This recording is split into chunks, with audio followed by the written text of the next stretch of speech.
Salut, c'est Thomas et bienvenue dans cette 4e contre-visite. Aujourd'hui, nous sommes de nouveau sur des terrils, mais cette fois-ci en Belgique, à Charleroi, sur le site du Martinet.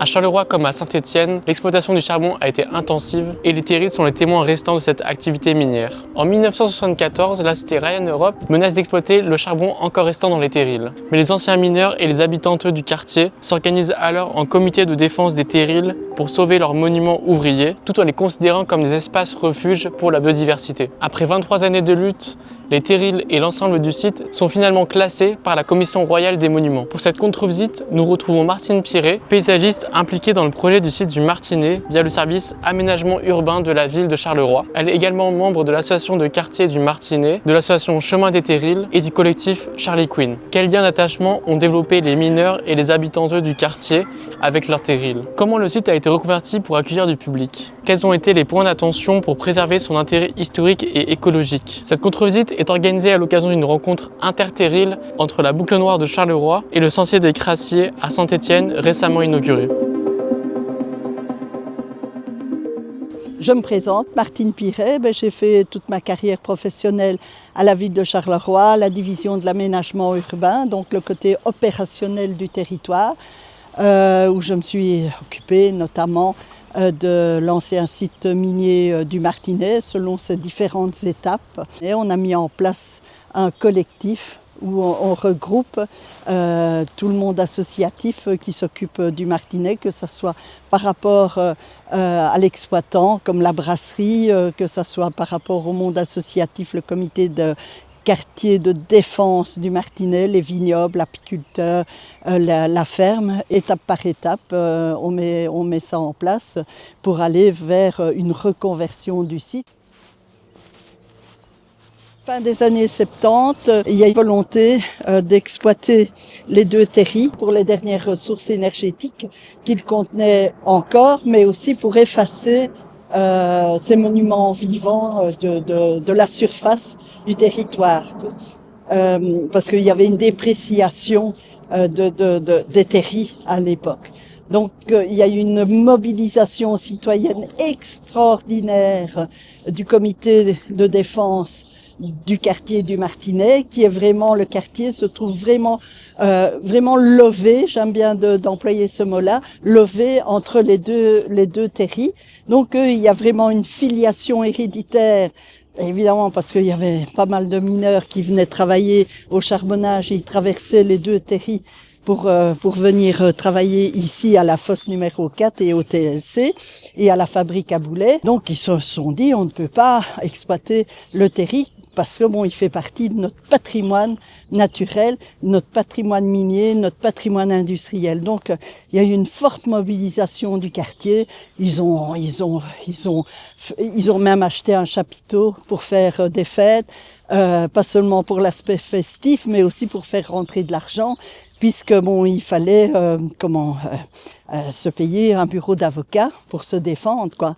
Donc les terris étaient voués à disparaître et ils devaient être exploités par la Ryan Europe, qui était une grosse société d'exploitation des charbons. Mais il y a vraiment eu un combat contre David et Goliath, mais c'était vraiment les empoignades et les dossiers, les contre-dossiers. Ils y allaient même jusqu'aux mains, quoi, pour défendre leur terri. Et puis après 20 ans, mais ça, si je commence à vous raconter tous les épisodes, ils ont fait une pièce de théâtre, ils sont allés aussi à Bastogne, le fief du ministre de tutelle qui avait dans ses compétences la valorisation des terris. Ils sont même allés faire une exposition, convoquer toutes les écoles de Bastogne, donc des Ardennes, qui se trouvent aux Ardennes, pour vraiment conscientiser la population qui n'avait rien à voir par ici. Mais le ministre était là-bas, donc on est presque allé le chercher par l'oreille pour l'amener et pour faire changer la classification du terri du Martinet, parce qu'il était en exploitable sauf investigation environnementale et urbanistique complémentaire. Donc il était un peu, il vacillait entre l'un et l'autre. Et puis au bout d'un grand combat, eh bien, il est passé en inexploitable. Donc à partir de ce moment-là, les 2 terris étaient protégés. Et à partir de ce moment-là, la ville a pu faire toute une procédure d'acquisition et a pris le relais par rapport aux 20 ans de combat, donc de 1976 jusqu'à fin des années 1990, du collectif, du comité de défense du Martinets, ici, du quartier. Avec les terris, Charleroi et la Wallonie n'en ont pas encore fini d'entendre parler de leur passé. Crassiers, quand les mines étaient encore en activité, ils font aujourd'hui l'objet d'attention particulière des défenseurs de l'environnement, mais aussi des sociétés de récupération de charbon. Parmi les sociétés de récupération, une domine le marché en y exerçant un quasi-monopole. C'est Ryan Europe, société multinationale qui se porte plutôt bien si l'on regarde du côté des chiffres. 70 millions de bénéfices générés en 1982. Le comité de défense et d'aménagement des terris du Martinet à Roux a lancé ce samedi 11 avril sa 4e chasse aux œufs. Et celle-ci s'inscrit après toute la bataille qui a eu lieu dans le quartier qui visait à protéger le site du Martinet et redonner le site du Martinet à la jeunesse, aux enfants et à tout le public pour la chasse aux œufs. C'est aussi toute une symbolique, c'est le printemps, c'est l'éveil de la nature, c'est la jeunesse qui peut s'ébrouer pour la première fois, c'est quelque chose qui s'inscrit en fait dans tout le sens qu'on a voulu faire, le renouveau. Il nous a donné à manger toute la guerre, notre terri. Il est beau, hein. Regarde ça comme il est beau. Samedi, c'était donc pour tout ce quartier de Roux le couronnement de 23 ans de combat en présence du prince Laurent dont on connaît l'attachement à la défense de l'environnement. Ils ont été vraiment les pionniers pour défendre un patrimoine naturel, industriel, quoi, parce que je vous dis, les terris étaient complètement marginalisés au niveau du territoire. Ils faisaient encore partie de toute l'exploitation minière et ceux-ci, ils étaient déjà colonisés par une belle végétation. Ils ont demandé à un botaniste de faire tout le constat de toute la flore existante et avec des arguments comme ça, des arguments massus, ils ont su défendre le statut d'inexploitable pour le site du Martinet.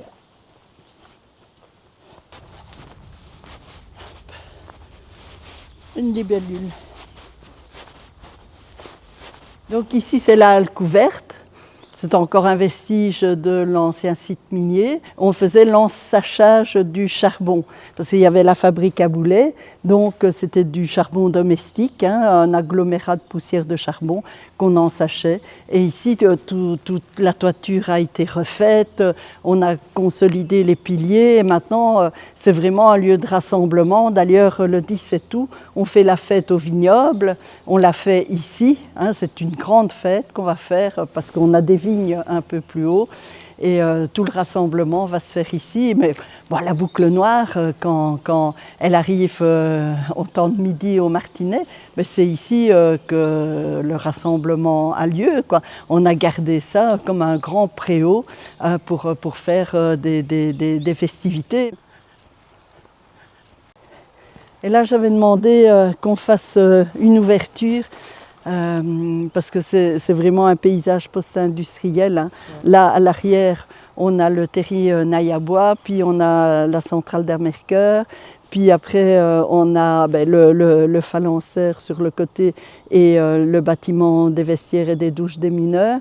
Et ici, juste là, on a l'ancienne fosse numéro 4, quoi. C'est l'ancienne remise aux locomotives ici, donc évidemment il y avait une immense activité aussi ferroviaire avec tout le chemin de fer, les wagons pour acheminer toutes les matières premières du côté du canal Charleroi-Bruxelles avec des quais de chargement et de déchargement. Donc fatalement il fallait une remise pour la réparation des locomotives et c'était ici.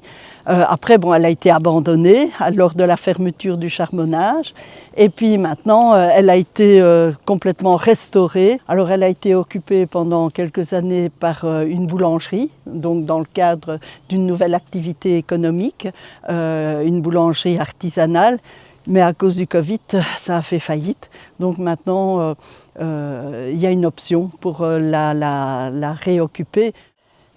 Voilà, on a un logo pour le collectif du Martinet, qui représente évidemment l'oiseau, le martinet, plus les deux terris, et qui protège de son aile. Alors historiquement, c'est pas nécessairement, le martinet n'est pas associé à l'oiseau, il était plutôt associé plutôt à un marteau pilon, comme ça, qui s'appelle le martinet, où les frères Martin, on trouvait plus symbolique de prendre la puce à puce, donc le martinet, l'oiseau noir, hein, qui ressemble au pays noir, et puis ses ailes sont en forme de faucille, et il a un cri très strident, très reconnaissable, il est en colonie, donc on trouvait ça beaucoup plus parlant et plus symbolique par rapport au collectif du martinet.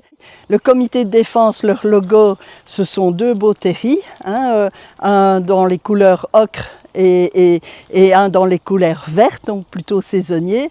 Comment les vignobles, ils ont une autre symbolique. Évidemment, la brasserie, elle a surtout tout le fronton du bâtiment des vestiaires, des mineurs et des douches. Mais pour le collectif, il fallait un logo rassembleur. Et qui de mieux peut rassembler, c'est cet oiseau qui vole très haut dans le ciel, hein, et qui a une vélocité et une rapidité qui ne se pose jamais, qui est toujours en alerte et qui est vraiment le symbole aussi de la biodiversité. Alors on a un ornithologue, un passionné du martinet, il est quasi tous les jours ici à observer les oiseaux avec sa longue vue, avec tous les petits rapaces et toute la diversité des oiseaux qui nichent sur le martinet, parce que bon, vu la quantité d'arbres qu'il y a, il les partage sur la page Facebook Terri du Martinet, où chaque jour il poste toute la diversité des oiseaux qu'il y a sur le site du Martinet, et je vous invite à les visualiser.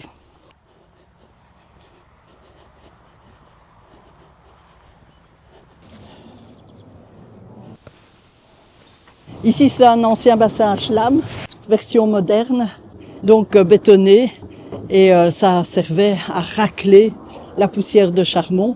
Et dans le cadre du réaménagement, on l'a laissé, quoi. On a fait évidemment des essais pour voir si l'eau était polluée ou pas, mais de toute façon on l'a vidé, et puis ça c'est de l'eau de pluie. Et là-bas, on a fait un petit talus en terre, parce que quand le bassin était dans sa version originale, etc., il y a un rapace, une buse qui s'est noyée. Donc on n'a pas su aller la récupérer, les pompiers n'ont pas voulu aller parce que bon, il n'y avait pas d'escalier pour y accéder. Donc dans le cadre du réaménagement, on a fait un petit talus de terre, comme ça on ne sait jamais s'il y a une buse qui croit se poser je ne sais où, elle peut aller, je vais pas dire nager, mais elle pourra aller jusque le talus de terre qu'il y a là, et puis s'arrimer à ce talus et être sauf, quoi. Et on a mis un escalier si on devait descendre pour aller rechercher un rapace. Donc ici, juste en face, vous avez la vaste plaine TLC, qui s'étale sur quelques hectares. Donc c'était l'endroit où il y avait l'usine, le centre triage Lavoir, qui a été arasé. Donc toute la plaine s'est recouverte d'une vaste zone arborée. Donc et là, il y a plusieurs écoles, il y a au moins 2 écoles qui s'envisagent, à savoir on laisse cette vaste plaine avec toute une couverture arborée, ou soit on fait une mise à blanc et on revient à une friche herbeuse pour les insectes butineurs, parce que bon, évidemment les 2 terris sont complètement arborés, plus la plaine, donc ça fait beaucoup d'arbres, et il y a une banalisation du paysage et de la biodiversité selon les naturalistes confirmés. Donc mais là il y a 2 écoles qui se regardent un peu pour savoir est-ce qu'on revient à une ancienne plaine avec un endroit très caillouteux, très xérique, et une friche herbeuse périlleuse très pauvre, qui est vraiment très très bien au niveau de la biodiversité, ou est-ce qu'on laisse toute cette couverture arborée? Donc là, finalement, dans la prochaine étape qu'on aimerait bien mettre en place, dans le statut de réserve naturelle domaniale, là on sera entouré de scientifiques pour nous dire quelle école on prend. Mais là par exemple, là où on a vu les mousses qui étaient tout à fait particulières, là c'est essentiel que l'endroit ne se referme pas, quoi. Mais bon, moi je peux pas le dire, on doit rentrer à l'intérieur de la plainte TLC et voir les endroits qui sont vraiment intéressants et au sein de ces espaces faire des clairières, quoi. Pas tout à raser, pas faire une mise à blanc vraiment systématique, mais au moins recréer des clairières au sein, à l'intérieur ou aux abords. Mais bon, ça on doit le faire de manière consensuelle avec différents avis de scientifiques, que ce soit des spécialistes pour les oiseaux, pour les plantes tapissantes, pour les arbres, etc. Et croiser nos avis, quoi. Mon avis à moi toute seule, il doit être croisé, quoi. Voilà, c'est un avis systémique, comme on dit, hein. C'est pas mon avis à moi toute seule. C'est quoi ça?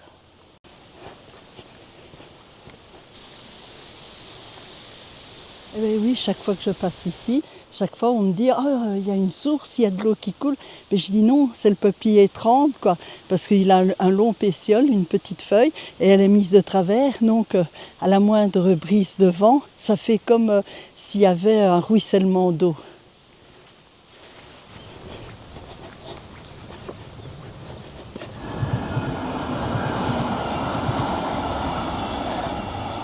Ça c'est la Rosa canina, moi j'aime bien, c'est ma fleur fétiche.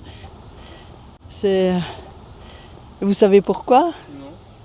Parce que c'est une rosacée et elle a toujours 5 pétales. 5 pétales. C'est la fleur humaniste par excellence, parce que c'est celle qui représente l'homme, la tête, les 2 bras, les 2 jambes.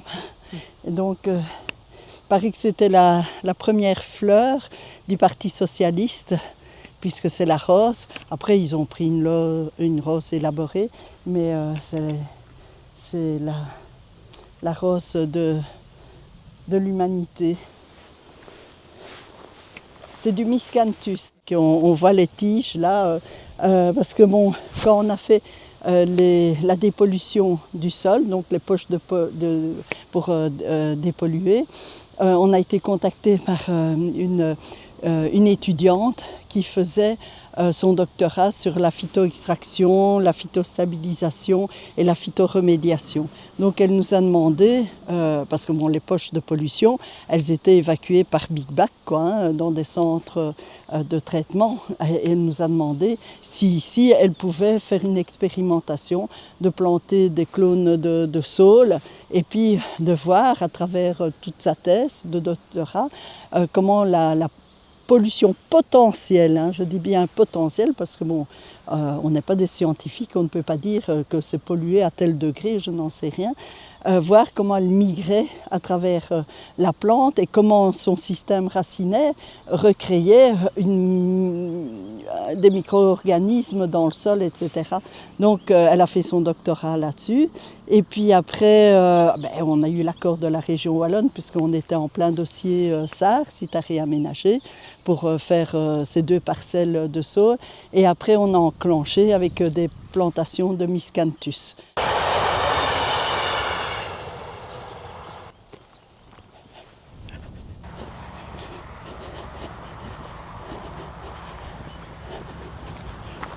Voilà, donc là on voit vraiment la silhouette des 2 terris.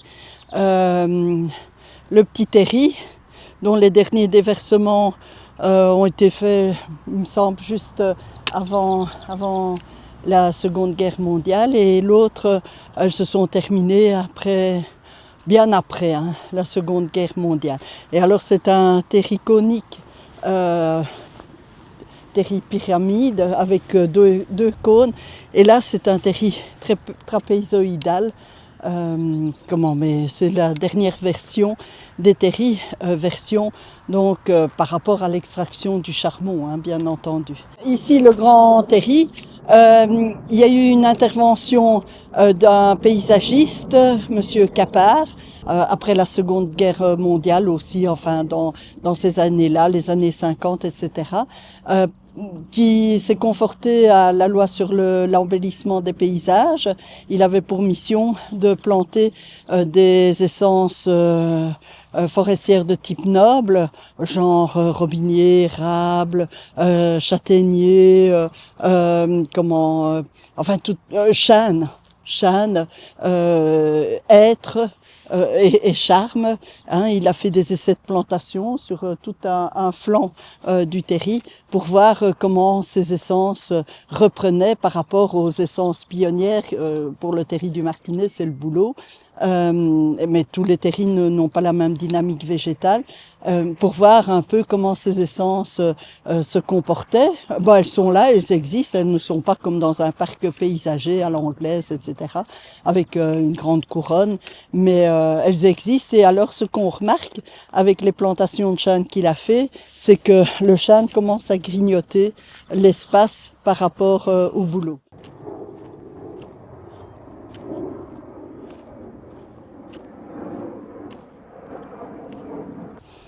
En 2019, il y a eu les plantations d'un vignoble, il n'y a pas si longtemps que ça finalement. Et alors on a planté 3 cépages, le muscari, le johannitaire et le sauvigné. Et alors, on fait l'entretien de la vigne tous les samedis matins.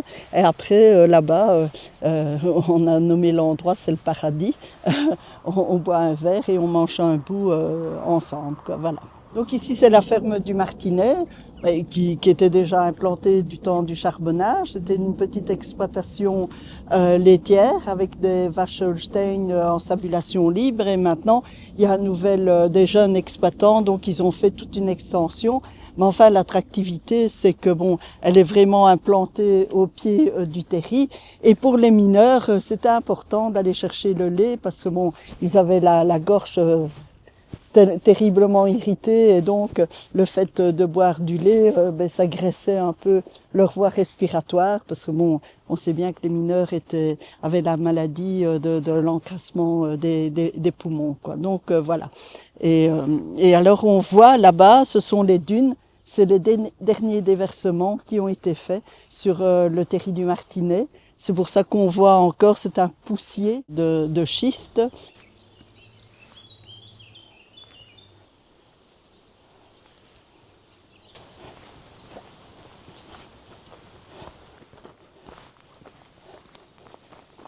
Je prends une citation du jardinier Le Nôtre, où je marche beaucoup, mais je ne m'éloigne jamais.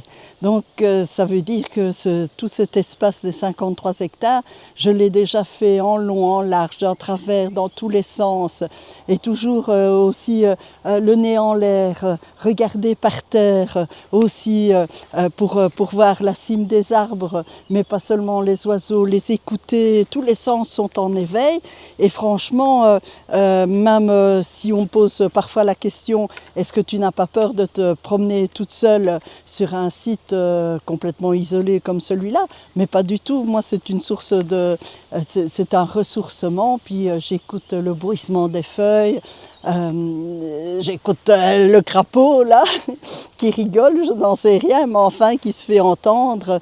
Je suis à l'affût de tous les sons et tous mes sens sont en éveil.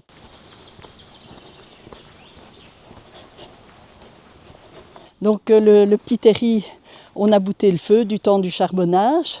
Donc il est constitué aussi de schiste rouge. Et le grand terri, c'est vraiment un lambeau qui est rentré en combustion parce que le triage du charbon était plus efficace. Et donc ici, on voit encore des traces de schiste rouge par rapport à la combustion. Parce que évidemment, ici, quand il pleut, c'est une grande rigole. Et donc, le sol est érodé. Et donc, le schiste rouge ressort de temps à autre par rapport à ce sentier, quoi. Et celui-ci, il est rentré en combustion latente durant des années, mais maintenant celui-là est éteint et celui-là aussi. Hein.